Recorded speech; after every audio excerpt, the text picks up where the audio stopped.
Hello everybody and welcome back to a brand new series of Health Code. It's an absolute pleasure to be back with you.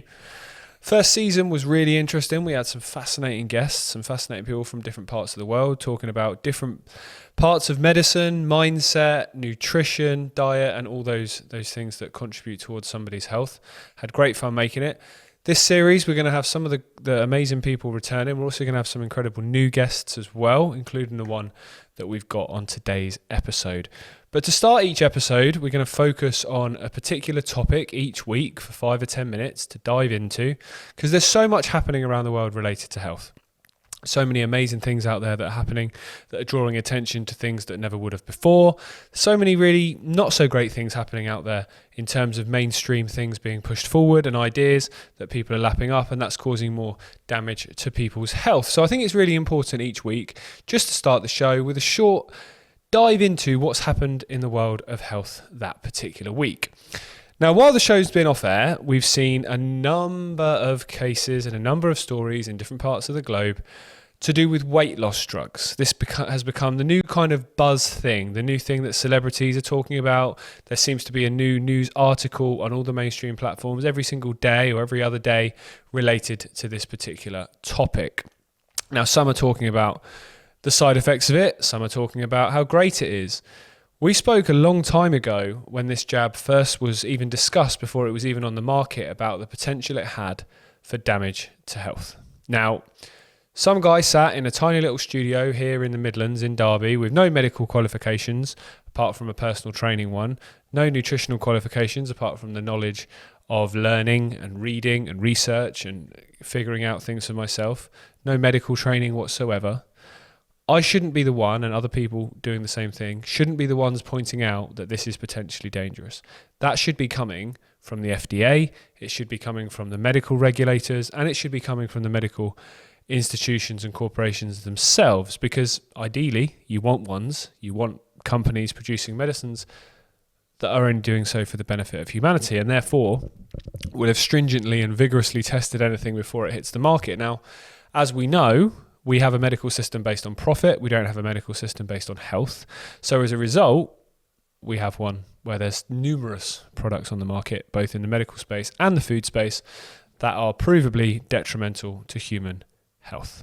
Now, they supposedly have gone through all the same testing and regulations as others, but do we really believe that so many have just slipped through the net, or do we really believe actually there's an agenda to damage people's health? Well, you know where I sit on it. If you've watched any of my content before, you'll know that I definitely believe it's the latter. I think at this point, if you don't believe it's the latter, then you're not paying attention, because there's so much evidence out there to suggest that there's a war on people's health. So before this jab came out, we pointed out the potential damaging effects of it, and pointed out what some of those may be. Blood sugar levels, pancreas, central nervous system, muscle wastage, and also a big one, which is that if you take these jabs and you lose the weight, you don't then get any of the benefits of losing weight through eating good food, exercise, all those positive endorphins, all that good nutrients you're going to get from eating better food. You don't get any of that, which is how you would have traditionally had to lose weight. You'd have had to do those things, and therefore you'd have had the benefits of losing weight and your body feeling better. By simply taking a weight loss jab and that weight going as a result of that, it's like chopping your leg off. It's like chopping your leg off and saying, I've lost a stone. Well, you haven't. You've lost a leg. It's not going to benefit you, is it? The scales might be lighter, but it's at the detriment of your health. And we're seeing the same principle here. Now, in recent weeks, there's been more and more come out, and it's even more undeniable now that these jabs are causing a number of health issues within people. One being damage to the pancreas, one being damage to various different organs and causing organ failure in some people. There's been deaths as a result. There's been a number of new medical conditions. Does that sound familiar? Certain other vaccines seem to have produced a number of new medical conditions that are now common when nobody had heard of them a couple of years ago. Maybe that's just something we should get used to. It's not something that I'm willing to get used to, and I'm sure viewers of this podcast will feel exactly the same. So we're now seeing calls for an independent review. There's now been announced in the UK that there will be a review into these jabs. But in the days and weeks that have followed, I've been to a few pharmacies. I've been to a couple of private GPs. Just out of interest, have a look around the waiting rooms, and what's in them all? Leaflets for these weight loss jabs. Book your appointment today for your Zempic. Take this, take that. It's still being sold. Just today, if you go onto the Daily Mail website, you'll see 3 or 4 news stories related to this particular jab. You'll see celebrities talking about how it's changed and revolutionized their life. You'll see a mum talking about how it's changed her marriage and her husband looks at her in a way that he hasn't for years. All selling you this idea that this is positive, while at the same time, there's inquiries and there's investigations going into it because of the damage it's caused to so many people's health. Again, does that sound familiar?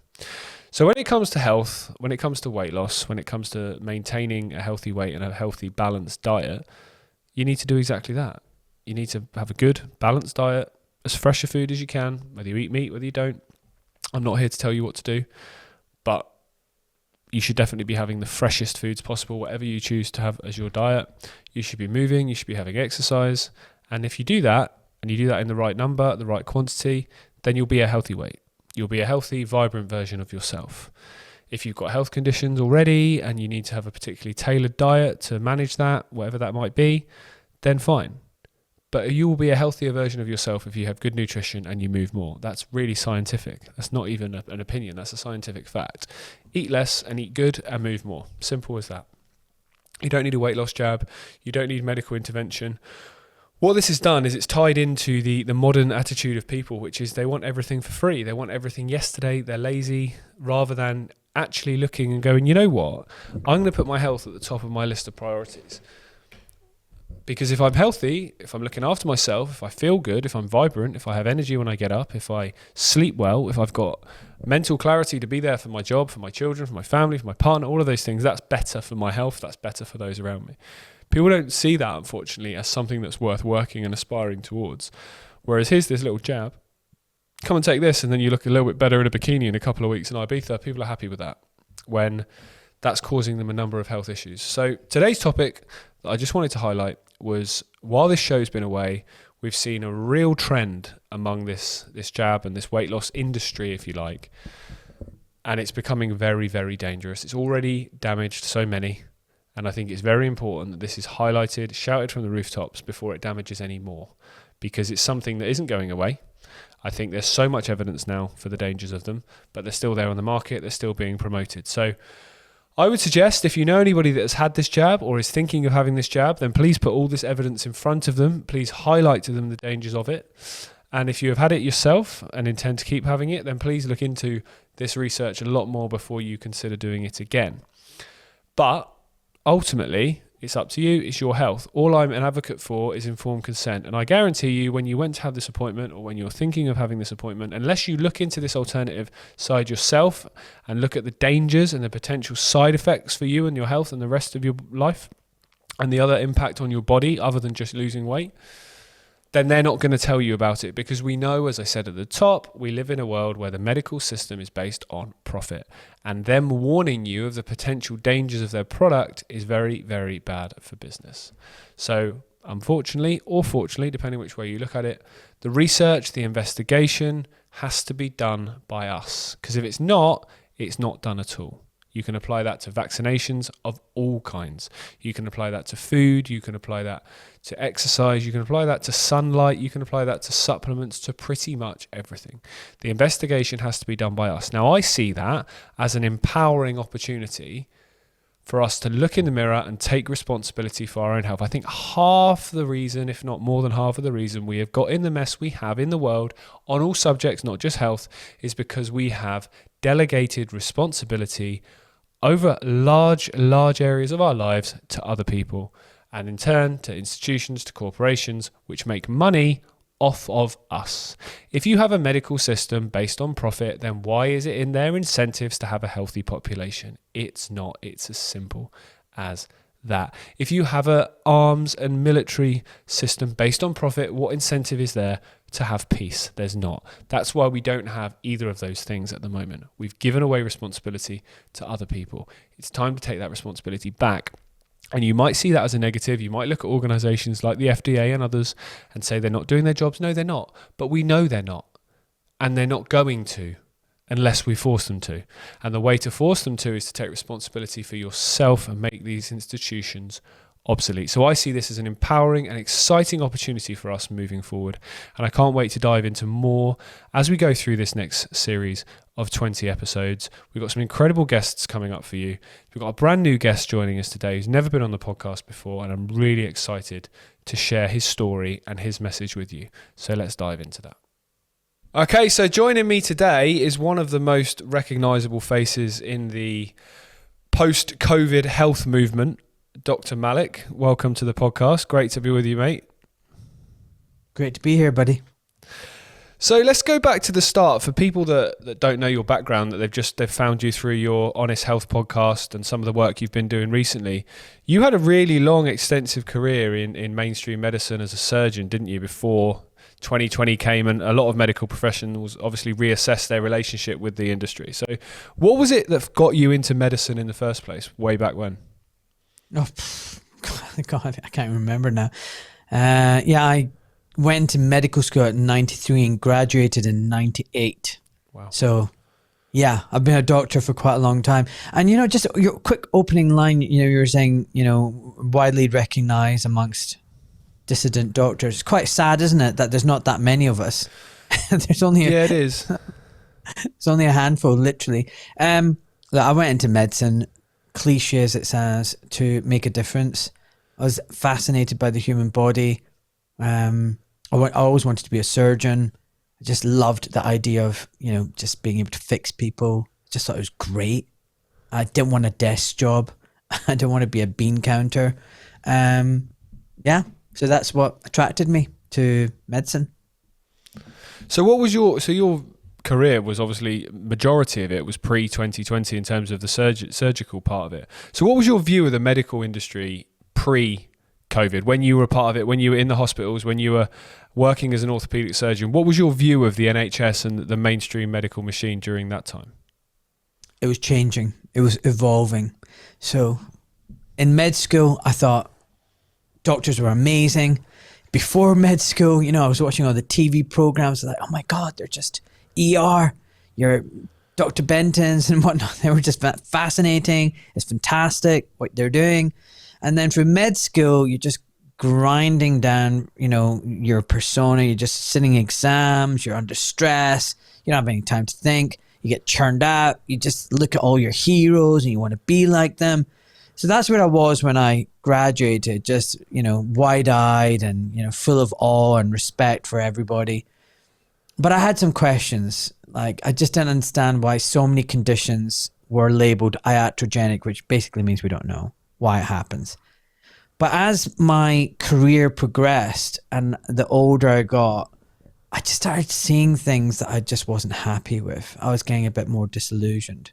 As a trainee surgeon, I saw professors, fudge data and to get publications. And I was like, wow, this is very disappointing. I saw people at the top of the game, on the lecture circuit, people who were publishing lots of paper, going around the world speaking, who I thought were my heroes. But when I got to know them, they weren't very good doctors. They weren't very good surgeons, and they didn't give a damn about their patients. And it was almost like the Wizard of Oz. It was like, how can this person who I've looked up to and I thought was amazing, I want to go and work for them. And then finally, when I do get to work with them, I see behind the curtain and it's a completely different person. That was the kind of stuff that I was seeing as a trainee that was making me just upset. But then I thought these were just, a few oddballs here and there. Then I became a consultant, and then things started changing. I started getting involved in management, and I realized how corrupt the NHS was. I realized it's got nothing to do with the patient. It's all about money and control, and the NHS is not strapped for cash. And then final kind of nail on the head before COVID was my own health. I was really overweight. I was diabetic. I was sick. I was not healthy. And then when I tried to get help, I realized that the doctors around me didn't know anything about health. All they knew was give this pill for you're ill, and that was it. So when I started going on my own journey of discovery to find out what it means to be healthy, and none of what I learned was taught to me in med school. It was the complete opposite of that. I thought, what's going on here? Like, this is something seriously wrong in our medical system. And then that's it. COVID hit and the rest is history. Now I look back and I go, wow, what an absolute disaster mainstream medicine is on the whole. I mean, don't get me wrong, there's a lot of good stuff still in there. So don't throw the baby out with the bathwater. So if you're in a car accident, you got polytrauma, your pelvis is smashed, your femur is smashed, we can do a really good job of putting you back together again, getting you walking, keep you alive. If you get retinal detachment, you want to go and see the eye surgeon ASAP. But for most chronic conditions, not acute trauma, not acute events, things like diabetes, hypertension, mental health, you name it, mainstream medicine is failing in a big way. Yeah, I completely agree. I always go with the description that if you had a car accident or something like that, get in there and let the surgeon put you back together and then get out before the rest of them kill you again. Because, that is what it's like. You're right. There is definitely some amazing things that have come from mainstream medicine, like some examples there. There's some people that would have walked that wouldn't have ever walked again. There's people that have had, there's babies that have survived very premature birth that wouldn't have survived previous. There's some amazing things. But you're right, with the chronic diseases, the trend is only a negative one, and we'll dive into some of the things to do with the cause of that shortly. But something you said there, which I want to dive into, when you mentioned that when you were working, you were very overweight. Well, having spent a bit of time in recent weeks with my son in the hospitals, the NHS workforce looks like one of the unhealthiest workforces you can possibly imagine. There's lots of people overweight. You see large numbers of them smoking outside. So many hospitals in places like America have McDonald's within the actual hospital themselves and so on. Is that something that is, it's institutional? They'll say it's the long hours. People don't have time to look after themselves in the same way. So the job is what's coming at the detriment of their health. Or is it the fact that you kind of alluded to there, that they're very uneducated as to what health actually is? They only know what's in their book or in their degree, and everything else is very much outside of them. Absolutely. Well, I mean, look, these nurses and doctors are just like your normal population, right? They're no different. They're not superhuman. They're good people on the whole, well-intentioned, but they are victims of propaganda and brainwashing. I mean, look, when you do a car journey and you stop over at a service station, you walk around, you'll see your average kind of people. And most people are obese now. Most people are overweight. Most people are tucking into their McDonald's and KFC and whatever else, Subways, and they're unhealthy. And the nurses and doctors are no different from all those other people. So they're all ballooning. Hospitals are toxic environments full of, LED lights, blue lights, Wi-Fi. You have poor sleep. You have toxic junk being fed to you. I mean, have you smelt the food? I mean, I don't know about you, but when it's around about lunchtime and dinner time, I literally want to gag. I feel like I just want to be sick. And then they dish up this food that's just processed carbohydrates, ultra processed wheat and fructose corn syrup. And I mean, it's just garbage that they're giving you. And if you think about, food is medicine. What you put in your body is most of staying healthy. And what they give you in hospitals is just garbage. And then the nurses and doctors are getting their chocolates, they're having their soy lattes, they're having their mochas. They go to the vending machines full of just junk food and crisps, and they don't know any better, right? But I wouldn't say the staff in the hospitals are any more sick than your average population. When I go down to the beach now down in Cornwall, most of the guys look like they're pregnant. That's a dad bod for you. Yeah, so like true. this is just the way the world is going. We're going towards Wall-E. Wall-E wasn't a cartoon, it was a prediction of where we're heading. Yeah, it is. I think the reason it's so striking when you go into a hospital is because, you mentioned the food is another good example. You go into hospital invariably, unless you're having a baby, you're in hospital because you're not well. You're in hospital because something's gone wrong. You'd expect to be fed the most brilliant, highly nutrient dense foods to help you recover from whatever it is you're going through. And you'd also expect the people that are there to take care of you to be taking their own advice. If you walk into a GP surgery and you're 5-6 stone overweight and you're pre-diabetic, for example, how can somebody else in the same position give you advice? Because it's the same principle. To make it really simple, would you hire a morbidly obese personal trainer to help you lose weight? Probably not, because of the principle of, well, you're not doing it yourself, why should I listen to you? So I think that's probably why it's so striking with people. And for me, I notice it every time I go into the hospital. It's really interesting. Yeah, on that note, I just had this image. Can you imagine you walked into a hospital and all the doctors and all the male nurses looked like you? Bulging pecs and biceps with a narrow waist, chiseled jawline, and all the nurses looked like, girls at a Baywatch. What's it called? Baywatch or something like that? They're all toned, Baywatch, they're all slim, they're all good looking. And, just imagine a hospital like that. You'd be like, well, these guys know what they're talking about. But you're right. Instead, you go and everybody's frumpy dumpy. Doctors have got bags under their eyes. They're overweight, stressed. Nurses are overweight, lurching from one side to another, going to the nurse's station and just eating their chocolate, their confectionaries. Yeah, I mean, it's kind of like, it's very disappointing. Yeah, it's like going to a gym. It's like going to a gym full of morbidly obese people, trainers, telling you how to train. You'd walk straight out of that gym. You'd be like, yeah, no thanks, mate.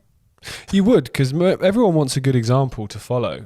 If you want a healthy marriage, you don't want to go and get marriage counselling from someone who's been divorced 5 times. Although, to be fair, maybe they'll know what not to do. But I think, you want a good example, and in all those different areas to do with health, people look towards someone who's doing and walking the walk and is having positive life results as a way of doing it. And I've over the last few years spoken to so many doctors and health practitioners and specialists across the world on different topics, and pretty much all of the doctors that came through mainstream education and mainstream route into medicine, like yourself, all the things they have learned that they preach and talk about today, they learned off their own research, off their own investigations, whether that's through having a health condition of their own, whether that's, I remember one I spoke to in America, his wife got diagnosed with a condition that mainstream medicine said we can't help with, so he basically taught himself how to deal with it and cured her off his own back.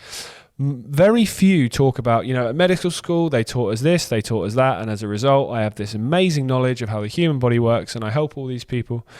And I find that very sad, because my question was going to be, is there doctors, I'm sure there is there doctors that go into it like yourself, well-intentioned, just want to help people, that go into a system that's so fundamentally controlled and broken that unless they're strong enough to go and reject that and then go and do their own investigation, they just end up stuck inside this box, and they have this career and they might earn very well and have the nice car and the nice house and letters after their name, but they lose sight of what they got into it because they just get so institutionalized in a system that's fundamentally broken.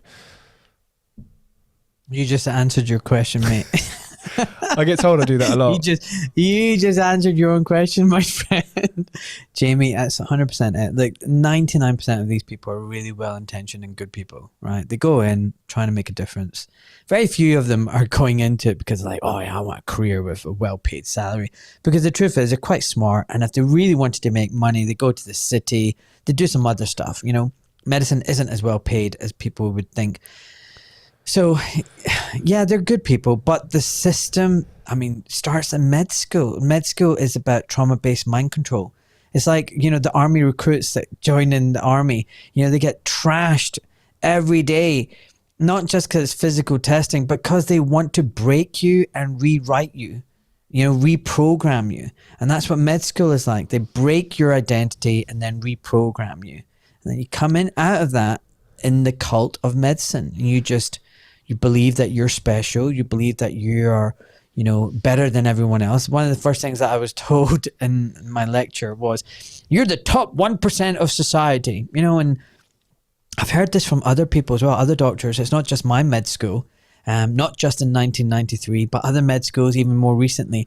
Doctors, the medical students get told they're special.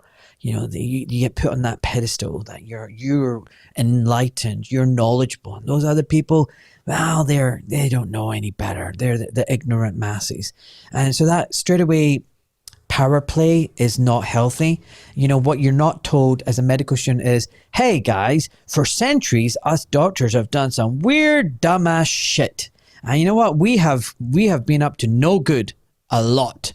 And even up until recently, you know, and whether it's arsenic, mercury, whether it's trepanning, which is sticking a needle up your nose and scrambling your veins, whether it's even lobotomy or whatever, you know, we've done some really dumb shit, like vaccines, you know. Yep. We thought we could augment the immune system. How smart and dumb were we? You know, there's no humility. There's no looking back and saying, oh my God, right, we got it so wrong then. You know, you don't get taught that as a medical student. You get taught that we're amazing, we're fantastic, and we do all these clever things, and we're well-intentioned, and we're, you know, we don't get things wrong. And if anybody does get things wrong, it's just these really bad doctors, like Dr. you know, Shipton or whatever his name was, or Andrew Wakefield. There's a few quacks, but on the whole, we're good people. So now you enter this cult where you think you're special, you're amazing, you don't question your authorities, and you're stuck. And the idea of leaving that cult is just the scariest thought ever. Like, you know, and whether it's medicine or the NHS, like, you are bought in totally and they have you. And then nowadays it's even worse because doctors are coming out with, you know, 70,000, 80,000 pounds in debt, 100,000 pounds in debt. In the US, it's 500,000. So now you have to stay in the system and you have to make the money to pay off your debt, to buy the lifestyle that, you know, you were promised and people expect of you. And if you question anything, well, you're going to get into trouble. So you don't question, and you don't even think of questioning. Why would you question? Like, we don't do things wrong. We're not bad people. We're good people. And the people at the top are people that we should idolize and look up to. They're amazing. We want to be like them. They would never do anything bad. Conflicts of interest? No, that's not possible. These are all good people. These other doctors are like me. I'm a good person. All these other doctors are good people.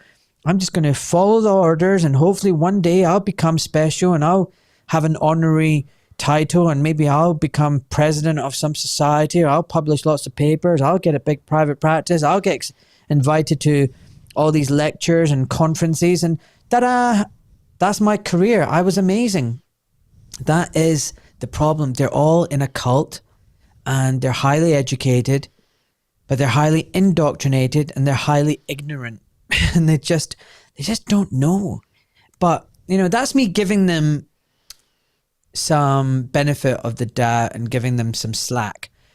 Part of me, though, is a little bit more ruthless and harsh, and I say, well, they're very smart, and, you know, if they even had an iota of common sense, they would realize the system is rigged and that they're trapped and it's not healthy.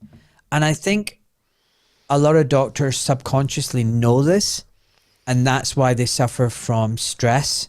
That's why they suffer from high levels of addiction, alcoholism, drug addiction. Yeah, you heard me.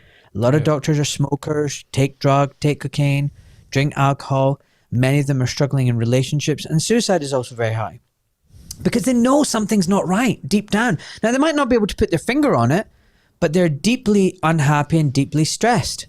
Now, the doctors that don't get stressed and don't get burnt out, I hate to say this, on the whole, it's because they've learned not to care anymore. Yeah. They've learned to just switch off. They go in, clock on, clock off, and just learn not to give a shit, you know. And I know that sounds really cold and harsh on me, on my doctor colleagues, but I kind of understand why they do that. It's a self-preservation, because if you really, really cared about your patients, you know, the system would make you want to just kill yourself. It's horrible. You know how terrible it is. And in some ways, you wouldn't be able to live with yourself. Yeah. So it's easier to just not care, you know? So, look, doctors are just human beings, and they're flawed like everyone else. That's the reality. And the system is designed to do this to us. It's evil. So it sounds a very similar principle to the education system. So my wife was a teacher and we met, and she said very similar thing, that the good teachers that really care about the kids, you drive yourself insane because the system's rigged to mean that they don't get the benefit, and the ones that are there for the career or the power or the just want to climb the ladder, they generally do quite well now because that's how the system is built. It's not about the children, and as you've just described, the medical institution is certainly not about the patients. And I think while you have a system that is built on profit, where's the incentive for a healthy population? There's not going to be one. And I think where the importance of doctors comes in is because there is still, as you said there, you're the top 1%, there is still this air of superiority and respect people give towards doctors, that they know best and that they have my best interest at heart. And as I said, when you're in a hospital, unless you're there, and even if you're there to have a baby, you're still in a very vulnerable position. You're there looking for somebody to give you some reassurance, somebody who knows more than you to give you some reassurance that everything's going to be okay, whatever that might be. And that responsibility must be really tough on doctors within a broken system. So my question was going to be, how much power does a doctor really have? So hypothetical for you, let's say if when you're back in your surgical days, so from what I was reading, you specialized in ankles and arthritis and things like that. Let's say you'd done a few surgeries and you'd come up with a concept to do a particular operation or a particular procedure slightly differently. How much power would you have as a consultant, which is obviously very high, to exercise that and to research that further and to potentially try that on a patient? Or is that something that this is how we do it, don't step off the box or you're making yourself a target? No, it's not quite like that. So basically, you want to move with the times, and it's a balance between trying to progress and learn and advance in medicine, but not to the point where you're just experimenting on everybody. It's that balance between conserving and progressing, and you don't want too much of either. It's a balance. So when I would find out about new surgical techniques being developed, oftentimes because of new technology that's arisen, I'm not going to bore you, but just quick example, there's an injury called a syndesmotic injury where the ligaments burst apart in your ankle joint, leaving you very unstable ankle. And we used to screw these in place, but then there's something that came along called a tightrope. Okay, great technology, really, really brilliant. But as a surgeon, what I would do is go away to a cadaveric training lab and practice on cadavers and get my surgical technique really good and make sure I was competent, and then I would introduce it to my patients. I wouldn't just go and experiment on my patients. Now there are some operations, for example, that you kind of need to start at some point. You can't do it all on cadavers. So there's a learning curve, and then that is people. But the thing is, you're meant to tell your patient. You're meant to tell the hospital management. You're meant to tell the hospital manager, by the way, I'm doing this new procedure. This is my training. This is what I've done. I've attended meetings, lectures, cadaveric workshops, and I feel competent to do this. And before I do it on a patient, I'm going to warn them that this is the first time I'm doing it, or I've only done 10 or 20 or whatever. That's how you're meant to do it. But that's not to say that happens all the time. And take, for example, in the NHS, you've got a ready stream of patients that are always going to be coming to you. And what happens in the UK in particular is a lot of surgeons will practice a new technique on their NHS patients because they know if anything goes wrong, nothing will happen to them. The government will foot the bill, the liability, and then they can take that to the private sector. And then once they've done 100 of these operations in the NHS, then they will start offering it to their private patients, because hopefully the complication rate will have gone a lot lower. Because the learning curve means initially your first 20 patients, the complication rate might be 30%. Once you've done the operation 100 times, your complication rate will be less than 1%. So, sometimes the NHS is where the training is done, and people need to be aware of that. Check who's operating on them. Is it a junior doctor? Is it a consultant? Is it a new technique? How many operations have they done? Blah, blah, blah, blah, blah, blah. Anyway, before we move on, you mentioned something, Jaymie, about, when profit is involved, you get perverse incentives. I get that.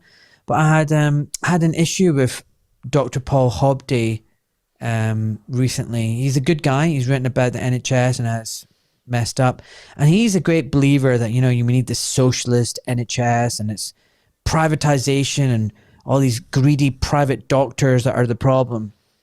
Dude, the NHS is free at the point of care, right? And it's the most corrupt, damaged system you can ever imagine. Socialized, centralized healthcare is not the answer either. I'm telling you right now, because that's what you got here in the UK on the main, and that is not working, you know. And I'm telling you, there's deep corruption, laziness, inefficiency, and wastage in our system. And that money is our money, our taxpayer money is being funneled and, you know, being given to consultancy firms, outside contracts. But even if that wasn't the case, even if it was just in the NHS, a socialist system, you'd have people who are just doing the bare minimum. Like in the NHS, you'll have anaesthetists who will drag their feet because they're lazy. And I mean that, they're lazy. They will start their trauma list at 10:30 in the morning, do 2 cases and wrap up by 4 because they don't like working and they're not very good.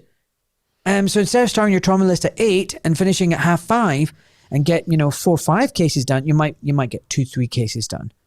And, you know, so the NHS doesn't punish you if you're lazy. It punishes you if you're efficient and hardworking. You know, if you drag your feet, if you just play the game, you play the politics and go to the meetings, you can have a really good life. But if you're a hard worker and get your head down and just do the work, yeah, it's miserable. You'll get used and abused. So socialist healthcare isn't the answer either. Private healthcare, yeah, there's perverse incentives. The idea would be that, you know, it's free market and those who are doing a bad job will get caught out and will not get referrals, will get a bad reputation. And those who do a good job get a good reputation. That's the ideal.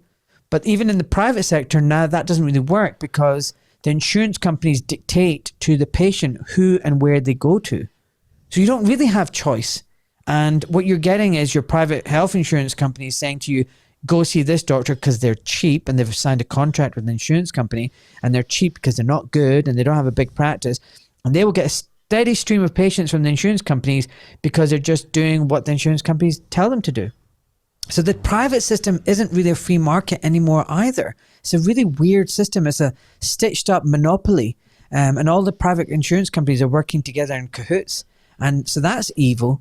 I think really the answer is us. We all need to be better informed and knowledgeable about what true health is and take greater responsibility for ourselves. You know, take care of what we eat and what we put inside our bodies. Take care of what we feed our children. Take care about how we sleep and how much social media we use and how much sunlight we get and how much exercise we do. We need to reclaim our health. And as long as we abdicate that to doctors, whether private or the NHS, and just expect them to, you know, make all the decisions for us, we're in a pickle. We're going to be in trouble. So the answer really isn't socialist healthcare or private healthcare. The solution lies in all of us need to know more about what it means to be healthy, and we need to question everything. When we go to see a doctor, we don't put them on a pedestal. We meet them eye to eye, and we're armed with lots of questions. We say, look, I've got lots of questions. I know you're recommending this pill or this surgery. Well, before I give my informed consent, I want to become informed. And to become informed, I need you to answer a lot of my questions for me. So boom, boom, boom, boom, boom. You know, that's what people need. They need that confidence. They need that self-respect and empowerment. Anyway, sorry, I just thought I'd get that off my chest. Yeah, no, I completely agree with what you're saying. I think for me, it's not so much the socialist versus the private argument for me. It's that if you've got a system that's the profit is based on people being sick and treating them when they're sick, that's where the problem lies. No matter what system we have, it's always going to be corrupt for that reason. There's no incentive in people being well. If you know, the companies were earning more money by people being well, all of a sudden we'd have a very different population. I think really it has to fundamentally go back to exactly what you're saying there. I think most of the problems that we have in the world come from people giving their responsibility, delegating it to others, whatever that might be. Health's a huge one. How many people pick up something in the supermarket and just chuck it in the basket? They don't even look at the ingredients. They don't look at where it's from. They don't look at who made it. You know, all these things that are fundamentally important. Like you said something very, very poignant earlier on about food is medicine. It is. And every single day, 3 meals a day, a couple of snacks and all the stuff you drink, you're making a decision, aren't you, whether you're doing something for the benefit or the detriment of your health. And I think education into that is fundamental to making any change to public health, isn't it? Yeah, 100%. And all that can be taught to a 6-year-old. And that's the funny thing, you know, everything that I learned about being healthy, I teach to my kids, and when they were like 4 or 5 years old. They know all. You know, this is stuff that, imagine every school in the country, we were teaching 5-year-olds about what it really meant to be healthy and how to eat properly. Can you imagine what a beautiful generation of adults we'd create? Young, fit, strong, you know, adults, not sick, not suffering from mental illness, not suffering from all these other conditions. Come on, I mean, that's, if you really are patriotic, if you really, really love your country, you do that. And guess what? It doesn't cost a penny. No millions of pounds, no billions of pounds, nothing to, there's no profit in it other than profiting, seeing your nation prosper. So the people at the top, the politicians, whatever creed, color, Labour Party, Conservative, Reform, they're all scum. They're all serving transnational, supranational interests. They don't give a damn really about this country, no matter what they might say about migrants and this and that. Yeah, there'll be some talking points that, you know, they're like, oh yeah, you know, well, good, they're saying that. On the whole, they do not serve the interests of this country. If they did, overnight, you could start making such a huge difference. Teach our young kids about what it means to be healthy. You know, ban all these fast food joints and vending machines from hospitals. You know, make sure you're getting decent food in schools and hospitals. You know, that's what it should be. You know, so that now, you know, this idea that at the school gate you hear parents say to their kids, oh, do you want to go to McDonald's for a treat? Should we do McDonald's? You know, you'll never hear that again. You know, people should know that when they hear that, what they're really saying is, hey, should we go to McDonald's for a little bit of poison? You know, because that's what it is. It's all just a little bit of poison. But there's no appetite. There's no appetite to fix things. And I think that was my realization. Like, either people are incredibly ignorant, and on the whole, I think they are. You know, I was one of them for a very long period of time. But the people at the top, right? The people at the top, they must be very clever people. I mean, they're smart people. All your professors and your public health people, you know, they must know. Because if this dumbass here could figure it out, you know what? There's no way they don't know this stuff. So then why are they hiding it from everybody? Why are they telling people the opposite? And, you know, why? Just think about it. You know, like Bill Gates, this billionaire philanthropath, goes around telling people, you know, to take an experimental gene shot. He's the same guy who's telling you not to eat steak and how the steak is bad for your health and killing the planet. We should not be listening to these people. You know, they're not serving us. They're fundamentally evil. Evil people. Yep, I completely agree. Completely agree with everything you've said there. And I think unless that changes, the direction of travel is not going to change, because it's clear that it's done on purpose. And, you know, there's so many different concepts you can explore as to why, you know, the big one being, if you wanted to take down somebody and fight somebody in a conflict, which is essentially what we're up against in terms of the agenda to destroy humanity, health's just one area of it. Do you want a fit, vibrant, strong, heavily, you know, armed mindset force, or do you want a weak, feeble bunch who are all suffering with their own issues and they can barely get out of bed, a lot of them? And I think, you know, it's a really, really simple answer. I think, you know, to dive into this as well, I think it's an interesting point to explore is, I was thinking this the other day, you know, when you ask somebody, how you doing? What's going on? Most people will answer with something like, I'm doing all right. Yeah, not too bad. 6 out of 10, basically. 6 out of 10, like, you know, not feeling too bad, getting through the day, I'm all right. People, I think, have been conditioned to believe that that's an acceptable way to live, and they'll accept that. They'll accept 6 out of 10. And I think when it comes to their health, people kind of are the same. They accept, yeah, I'm tired in the morning. Yeah, I'm knackered come the end of the week. Yeah, I have the odd, you know, I have a couple of colds a year. I get ill at Christmas when I stop. I get the flu. They've stopped striving for optimum health, you know, bouncing out of bed, feeling great, sleeping really well, waking up feeling refreshed, getting out in the gym or out on the road and feeling energized and vibrant. They've kind of been conditioned that that's nothing to strive for, isn't it? Like 6 out of 10, you're just about surviving. That's good enough. So How can we, I guess, get through to people that actually you shouldn't accept that? You should only accept the best for yourself. this is the thing, education, and it's gonna be hard work, mate. Have you ever watched that movie Idiocracy, mate? No, I haven't. No. Oh, dude, you need to watch it. It's from the 2000s, and it's not a movie; it's a documentary. Right. It's like literally where we are now. It is worth watching. It's right giggles. It's a bit corny, but it's hilarious. It's where we're heading now. Idiocracy, where people in the future don't drink water anymore because they think it's poison. They all drink Gatorade and energy drinks, and because water is such a terrible thing, they don't spray water on the crops. They spray Gatorade, and all the crops end up dying and everything. It's quite believable. It really is. But then you hear about the stuff that Bill Gates wants to do, and have mosquitoes that will have vaccines in them and inject you, or whatever it is. We eat insect burgers, and we're heading there. So we need to educate the masses. We need to, and you're doing that, I'm doing that, and I hope that we can cut through and get through to enough people. But the system is designed for most people to be in a hamster wheel.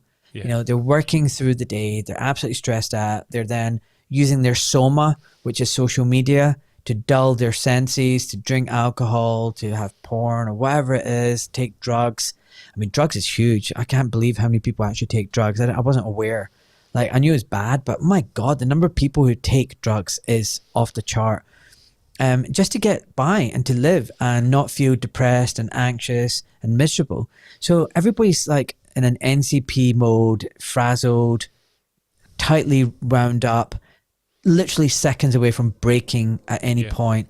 And they're just getting through life like this, the majority of people. And the idea of thinking of the future, reflecting about their current life and existence, connecting with the divine, being healthy, challenging narratives that they get bombarded with on a daily basis, that's impossible. You must be joking. It's physically, mentally impossible for these people. They have literally now just become NCP characters, non-player characters in a computer game. They're just programmed. And it's sad. And I don't know how we can get people out of that. The system is rigged, so that's where they get funneled into. And that's why, I'm trying to educate as many people as possible, but part of me thinks, well, there's just going to be a massive implosion. This is an inevitable shit show, and there will just naturally be a course correction at some point. Maybe not in my lifetime. If you live, if you think of the world in your lifetime kind of like perspective, years and decades, maybe things might not get better. But if you think of things in the time frame of centuries and millennia, you just realize that this is just a very bad dip in human civilization. And hopefully at some point, maybe decades, centuries from now, people sort out their shit and realize how bad we went. I don't know. I'm still staying on the fence with that one. I just don't know.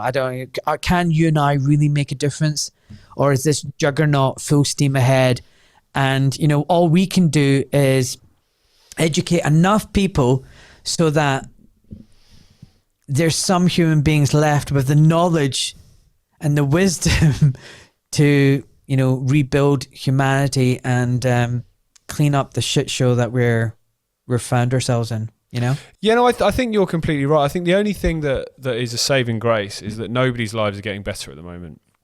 And therefore, people are more likely, I think, to be open to alternatives and open to questioning. I think if everyone was having a great time, I think it'd be very difficult to get people to go and look and ask some more questions, because they'd be saying, well, I'm having a great time, I'm happy with the status quo, whereas nobody really is.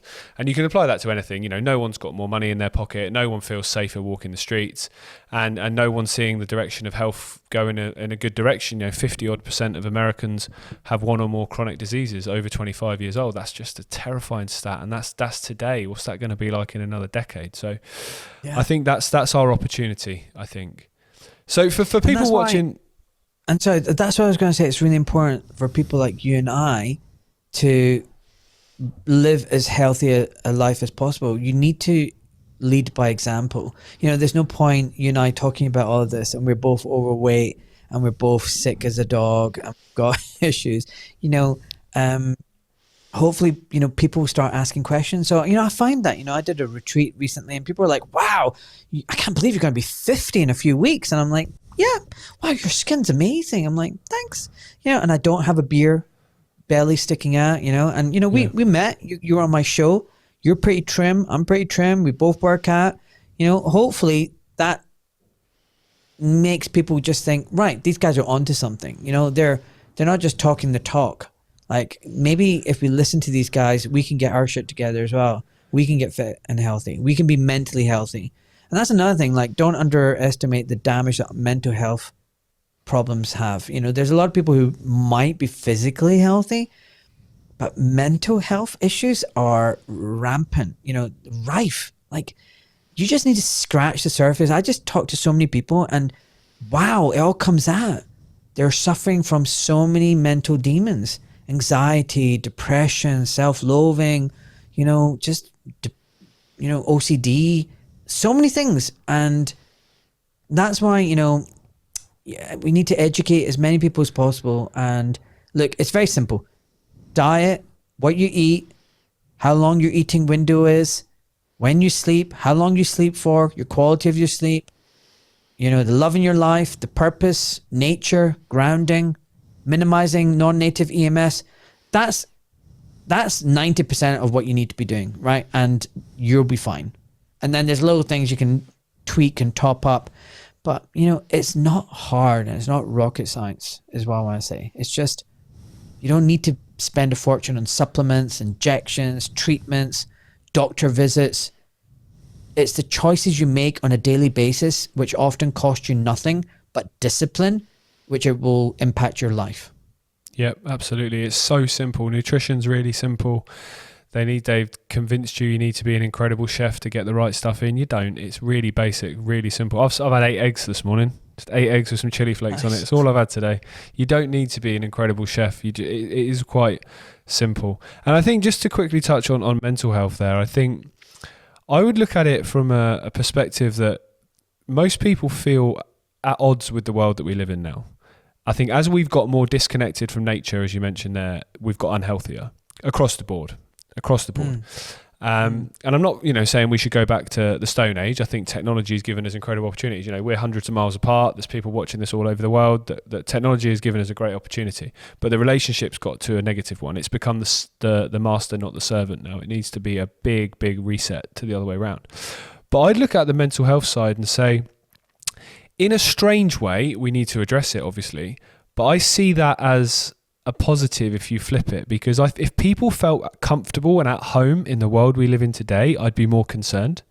The fact that so many feel out of place, so many feel uneasy, so many feel that they don't belong, I think that is a sign that the world isn't going in the right direction. And hopefully, if people take that knowledge, that suffering, and do something with it, rather than just, in a sense, acclimatize and accept this is how things are and I've got to find a way of coping with it. Go, actually, you know what? I hate this. This is horrible. It's destroying me.